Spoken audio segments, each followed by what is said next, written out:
So, I'm only pretending I read and understood this whole paper. Read it yourself if you'd like. What matters is that my understanding of it is a tool which has helped me as a writer, and maybe you'll like it too. The idea behind a virtue wheel is that if a story has a theme about something, then characters had better express different levels of that thing in order to convey a message of nuance. A story can't make a statement about which breakfast cereal is the best if none of its characters are passionate about Trix versus Lucky Charms.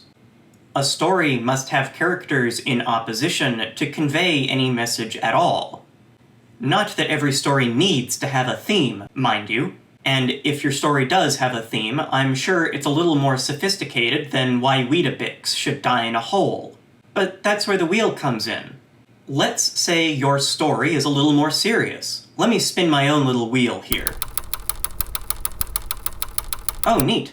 I've talked about Kaiji the Ultimate Survivor before, and I skipped over a scene which shows what I'm talking about with virtue wheels. Kaiji is a gambling addict who has wagered his life.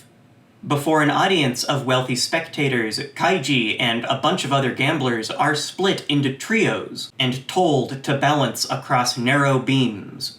The first of each trio across the beam will get a prize, the second across a lesser prize, and the third across nothing.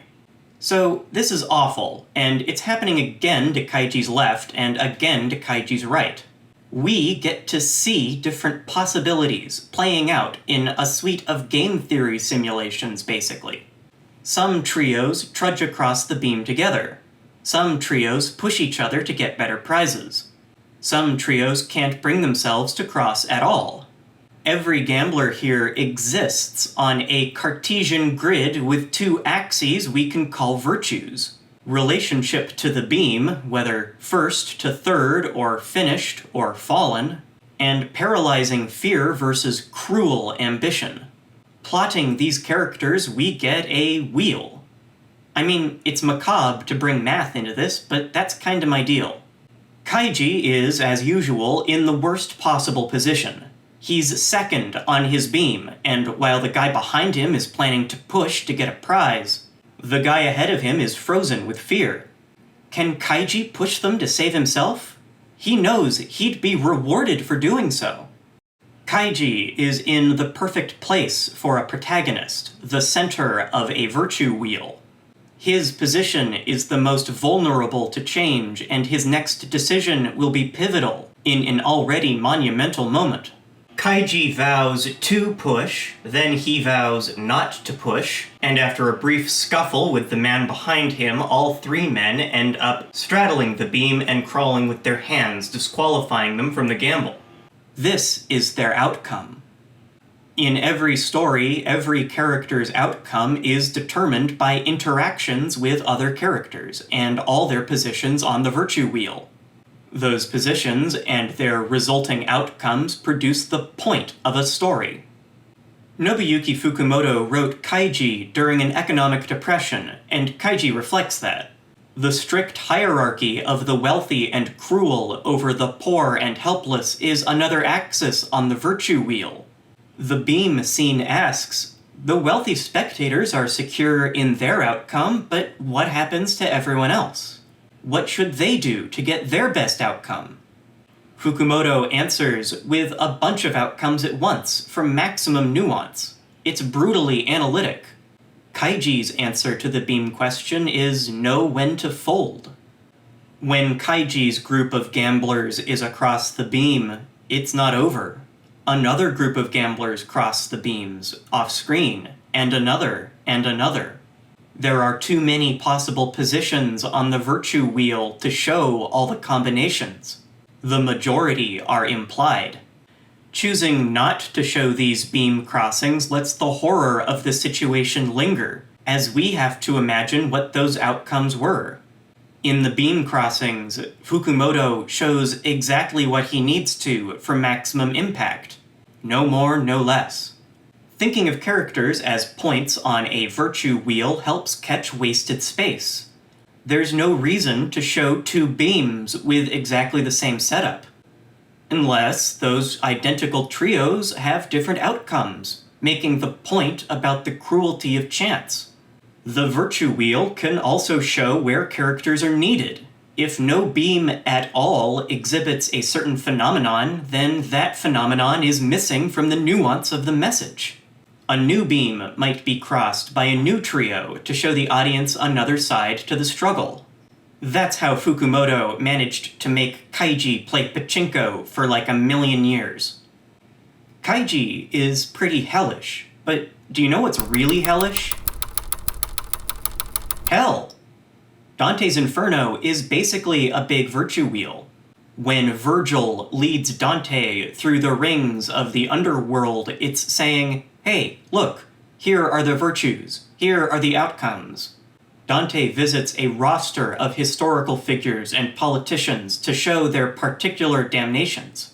Visiting these people changes Dante's conceptualization of the divine order, moving him and the reader to a better position on the virtue wheel for a better outcome.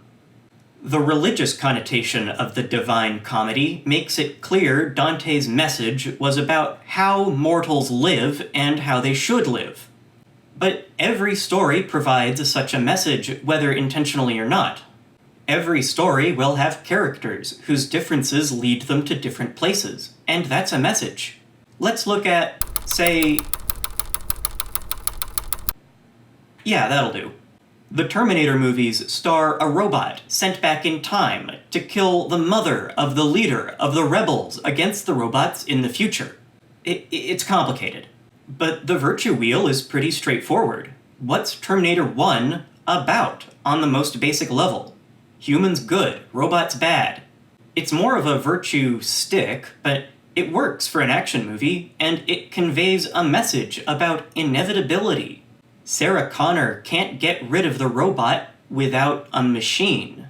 Humanity is already doomed.